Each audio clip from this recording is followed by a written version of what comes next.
Have you ever looked at a map and just felt like some cities just have this weight to them? Yeah, You know what I mean? I know exactly what you mean. Like they're more than just a dot. Kolkata is one of those places for me.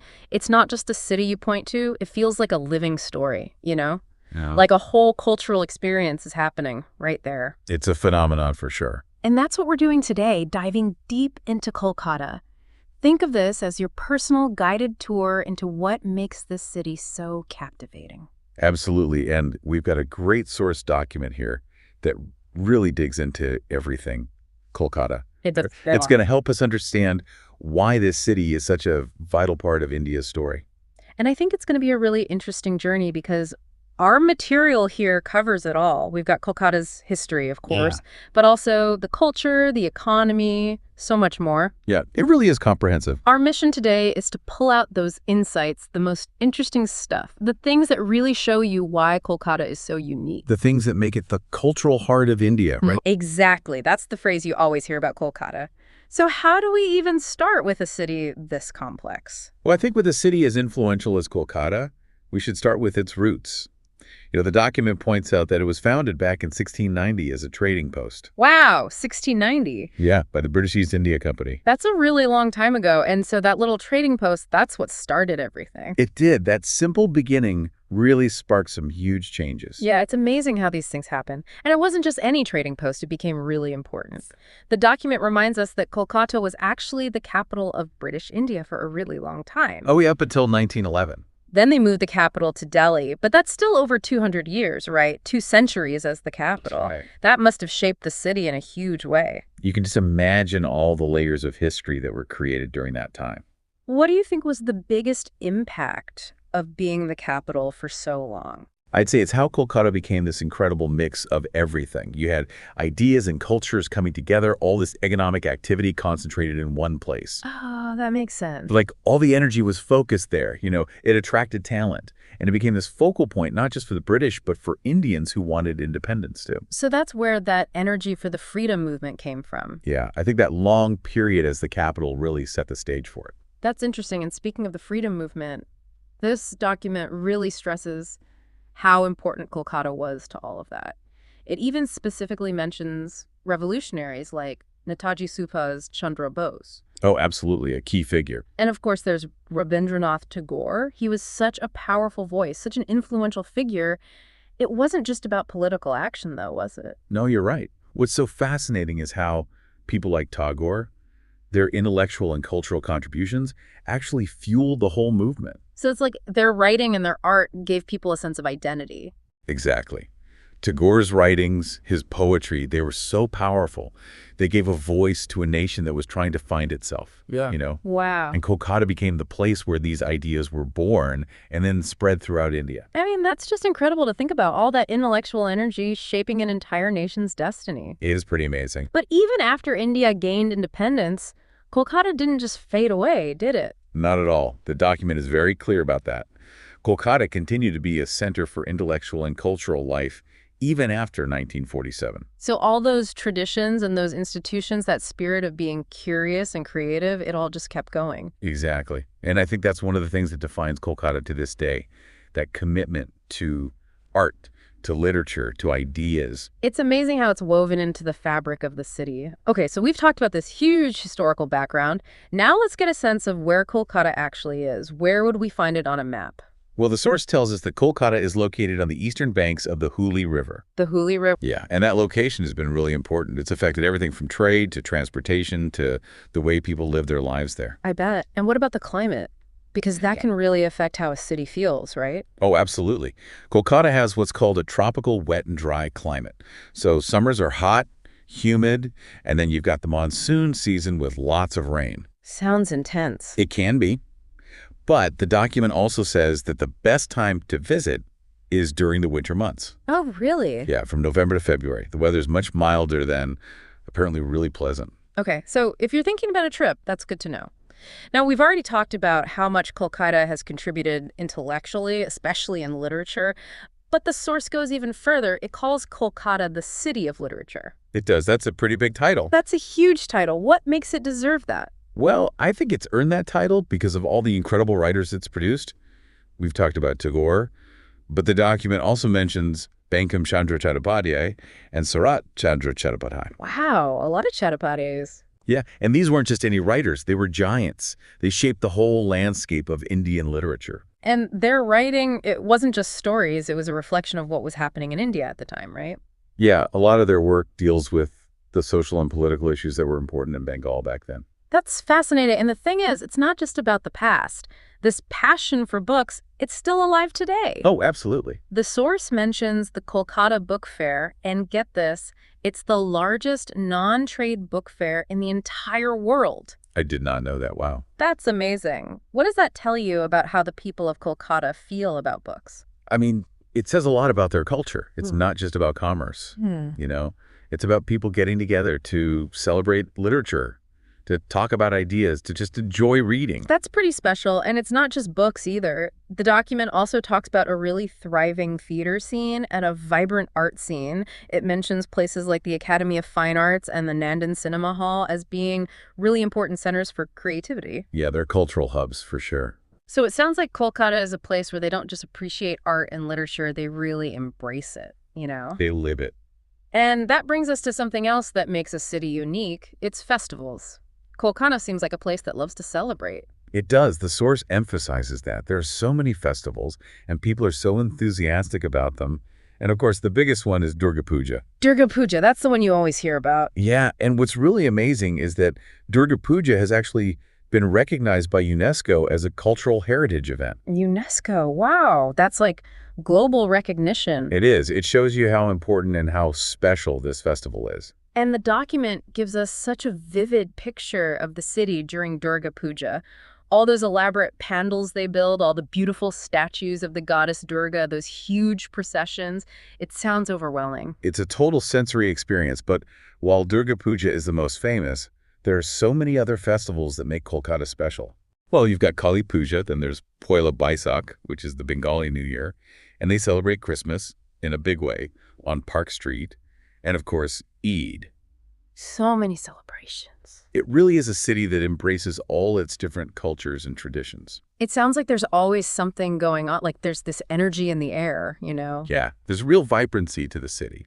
Now, all this talk about culture and festivals is making me think about something else that's important, the food. Oh, the food. Yes. Because according to our source, Kolkata is a food lover's paradise. It is. I can confirm. That's a big statement. What makes the food so special? I mean, where do we even start? First of all, you've got those iconic Bengali sweets, you know, Rasgulla and Sandesh. Oh, yeah, I've heard about those. They're both made from this fresh cheese called chena. Chena. Okay. These aren't just desserts. Yeah. They're like cultural symbols in Bengal. Really? And then there's mishti doi, that sweet yogurt. I think that's what most people think of when they think of Bengali food, you know? I think you're right. But Kolkata's food scene is so much more than just sweets. You've got street food like kathi rolls, which is grilled meat wrapped in a paratha. It's delicious and perfect if you're on the go. I love street food. Me too. And what about fuchka? I think in some places they call it pani puri. Yes, exactly. Those little crispy shells filled with that spicy, tangy water. So good. It sounds like an explosion of flavor. It is. But if you're looking for something more substantial, there's kosha mangsho, a rich mutton curry that's slow-cooked and spicy. Oh my goodness, I am getting hungry. And then, of course, you have to try shorsha eilish. That's hilsa fish cooked in a mustard gravy. It's a classic Bengali dish. It sounds incredible. It is a real delicacy. So yeah, Kolkata really is a food lover's paradise. You could spend weeks just exploring the different flavors. I believe it. Okay, now that we've had our fill of amazing food, let's talk about what the city actually looks like. The document describes it as having an architectural tapestry, which I think is such a great way to put it. I agree. There are so many different styles of architecture, right? Yeah, it's a really interesting blend, and it reflects the city's long and complicated history. So you have these grand colonial buildings right next to modern structures and traditional Bengali architecture with those sloping roofs and courtyards. It must be a fascinating mix to see. It is. And the document points out some key landmarks that really show you this mix. Like the Victoria Memorial, that huge marble building dedicated to Queen Victoria. Yeah, an iconic landmark. It looks like something straight out of Europe. What do you think it tells us about Kolkata's past? Well, I think it's a very visible reminder of the British colonial period, you know. The architectural style is very typical of that time. It's a complex reminder of that part of Kolkata's history and how different cultures have interacted there. And then you have the Howrah Bridge, which is a completely different kind of landmark. It's a marvel of engineering, really. It's one of the busiest cantilever bridges in the world, right? It is. What a vital piece of infrastructure. I mean, that bridge must be essential for the city to function. Absolutely. And it's become a real symbol of Kolkata, that modern, dynamic side of the city. And the source also mentions some very important religious sites, like the Dakshineswar Kali Temple. Oh, yes, that's a major pilgrimage site. It's connected to Sri Ramakrishna Paramahamsa. Right, Got it is. And it's a place of deep spiritual significance for many people. And then there's the Bolur Math. The headquarters of the Ramakrishna Math and Mission. Right, and that was founded by Swami Vivekananda, wasn't it? Yes, it was. These places, they represent a different side of Kolkata, that spiritual side. They do, and they offer a glimpse into the city's rich religious traditions and the impact of these figures and the movements they started. It's incredible how all these different elements come together in one city.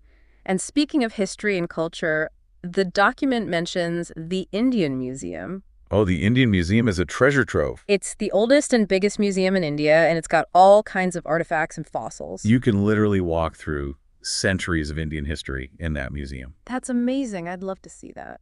You should. It's a must-see. And last but not least, when it comes to landmarks, there's St. Paul's Cathedral. A beautiful example of Gothic architecture. It's just another example of how diverse Kolkata is, culturally and religiously. Okay, let's shift gears a little bit and talk about the economy. The source calls Kolkata a long-standing commercial and financial hub, and I think that's a really important part of understanding the city. It is. Kolkata has always been a center for business and trade. So what are the key industries that have driven Kolkata's economy? Well, historically, the document highlights jute, tea, and textiles. Those were the big ones back in the day, right? What made Kolkata such a center for those industries? Well, a few things. Geographically, Kolkata was close to where jute was grown, and the Hooghly River made it easy to transport goods. Oh, it was in the right place at the right time, and the British probably had something to do with it too, right? Oh, definitely. Colonial policies played a big part in establishing Kolkata as a trading and manufacturing center. And even today, you have some major companies headquartered in Kolkata, like ITC Limited, Coal India Limited, and Britannia Industries. So those industries are still important today. They are, but the economic landscape is always changing. And the source points to the growing IT sector as a sign of that. That's interesting. Places like Salt Lake Sector V and Rajhat Newtown, those are becoming tech hubs. So Kolkata's moving with the times, embracing technology. It is, and that's creating new opportunities, attracting new talent. It makes sense. And that brings us to another aspect of Kolkata that we've touched on, its status as an intellectual powerhouse. We talked about the literature, but the educational institutions are just as important. Oh, without a doubt. The source lists some really prestigious universities, like Presidency University, which has been around for a long time and is known for its research. A very respected institution. And then you have Jagadhpur University, which consistently ranks high in engineering, the arts, and research. And the Indian Statistical Institute, that's a global leader in its field. It's true. These institutions have produced some brilliant minds. They really have. And we can't forget Visva Bharati University, which was founded by Tagore himself in Santiniketan. That university reflects his unique vision for education, which is so interesting. It is a testament to his forward thinking. And then, of course, there's Calcutta University, one of the oldest and most respected universities in India. A true institution. I mean, with all these incredible universities, it's no wonder Kolkata is considered an intellectual hub. It's in the city's DNA, that pursuit of knowledge. Now, to support all this activity, the economy, the education, everything, a city needs to be well connected, right? Oh, absolutely. And Kolkata has a pretty extensive transportation network. What does it look like? Well, the document highlights the Kolkata Metro. It was India's first metro rail system, you know. I didn't know that. It's been operating since 1984. Wow. That's a long time for a metro system, especially in India. It was a real pioneer. That metro must be a lifeline in a city as crowded as Kolkata. It is. It's essential for getting around. What else? Well, this is kind of cool. Kolkata is the only city in India that still has a working tram system. Really? Trams still run there. They do, and it's quite charming, actually. It's like a little piece of history right there in the streets. It is. And then you have the main railway stations, Howrah and Sealdah, which connect Kolkata to the rest of the country. Those are major hubs. And for international travel, there's the Netaji Suhas Chandra Bose International Airport, which is one of the busiest airports in India. So Kolkata is really well connected, both within India and internationally. It is. Oh, and I almost forgot. You also have those iconic yellow taxis and the auto rickshaws everywhere. Oh, yeah, you see those in a lot of Indian cities. And the source mentioned ferries, too, right?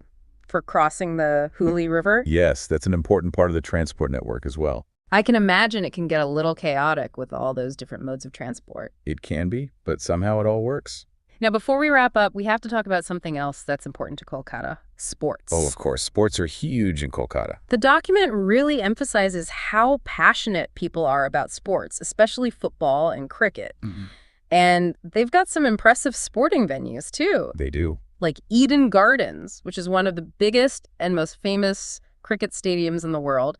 I can only imagine the atmosphere during a match there. It's electric. And for football, there's the Salt Lake Stadium, which hosts national and international matches. Another great venue. So there are lots of opportunities to see world-class sports in Kolkata. There are? And the source talks about this intense rivalry between the two biggest football clubs in Kolkata, Mohun Bagan and East Bengal. Oh, yeah, that's a rivalry for the ages. It's not just about the game, is it? No, it's more like a cultural clash. It must be something else to see a match between those two teams. It is. The whole city gets involved. Well, as we start to wind down our deep dive, the source gives us a glimpse of what the future might hold for Kolkata. Yeah, a look ahead. It talks about how the city is constantly evolving, focusing on improving its infrastructure and growing the IT and business sectors. And embracing sustainability, too. They're trying to be a smart city, right? And what about those eco-friendly developments in Rajarhat and Newtown? Those are really interesting projects. It's great that they're thinking about the environment while still planning for the future. Absolutely. Finding that balance is crucial. And the source mentions a growing startup scene and fintech companies, too. It sounds like Kolkata is really embracing innovation. It is. There's a real energy there, a sense of possibility. So just to recap, we've journeyed from Kolkata's origins as a trading post. Through its crucial role in shaping India, we've seen its incredible cultural scene, from literature to festivals to food, and we've explored its diverse architecture, its economic power, its educational institutions, its transportation system, its passion for sports, and even looked ahead to its future. We've covered a lot of ground. Kolkata is such a multi-layered city. I mean, we could talk about it for hours. We could. And for you, our listener, I hope this deep dive has given you that quick but comprehensive understanding of Kolkata that you were looking for. I hope so. We've really tried to highlight what makes it such a special and important place. It's a city that echoes with history, thrives on culture, and just keeps evolving. It does. Now, as you think about everything we've talked about, maybe consider this. How does a city like Kolkata, with all its traditions, with its deep-rooted culture, how does it hold on to that identity in a world that's changing so fast? What's the secret to staying a true cultural heart in a world that's constantly trying to make everything the same? That's a great question. It's something to think about. Kolkata seems to have found a way. It does. And maybe there are lessons there for all of us.